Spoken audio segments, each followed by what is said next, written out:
Hi, I'm Eunice Samuel, working with the New Life AG for the last 13 years or so now. Worked with the City Group for 8 years and eventually joined this church, and I've been a youth pastor since then. My name is Samuel Rufus Nalaraj. I currently work as the CEO for Mixit in India. I used to work as the Vice President in Deloitte for the IT infrastructure organization. I'm a Christian, I love the Lord, I come from a very rich heritage of pastors who serve the Lord. My grandfather was a pastor, my dad is a pastor, and I love working in his ministry, in his vineyard. Every time you approach a Christian organization, they say, brother, you have to live by faith. This is ministry. I really don't understand that, because they have money for funding projects, doing events and everything. But when it comes to salary, they feel, okay, this is it. Luckily, I work for an organization who really takes care of us good. I think the salary structures for Christian workers in India is pathetic. We had a lot of friends and family members who worked for very less salaries, and all they were given is, this is ministry. So some things we don't understand, and things have to change. The biggest change that we should do is, as the Bible says, that the worker deserves his pay. I think we need to start from there. I think if we were more generous to the Christian workers, ministry in India will definitely explode.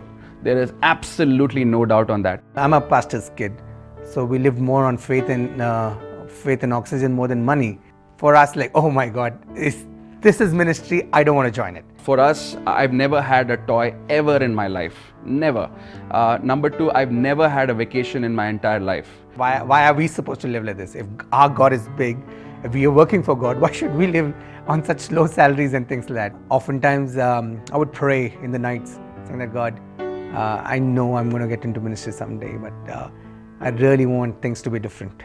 If my kids wanted to get into ministry, I would first try to marry them to a very rich spouse. But jokes aside, I really think it'll be history repeating itself all over again. So on one hand, I know the joy of serving the Lord, but as a parent, as a father, I would be very scared if my daughter came and said, Dad, I want to go to be a missionary all my life. And at the same time, I would say, God, I love you, and I give my life to you. I'll do anything for you, anything. But would you allow us that we don't have to go through this? At least my kids don't have to go through this. I think a Christian worker should, it'll be his right to have some quality of life, to have luxury. In the sense that if I were working for Ambani take very good care of me, and God would take very good care of his children. And if they want luxury, they want holidays, they want vacation, retirement fund, take care of their kids' education and send them abroad, why not? Now, we have been supporting a lot through our mission department to various pastors. And we send them money, not great money, but little money, and we tell them, use it the way you want it. It doesn't matter, you use it for school or buying ice cream or do something.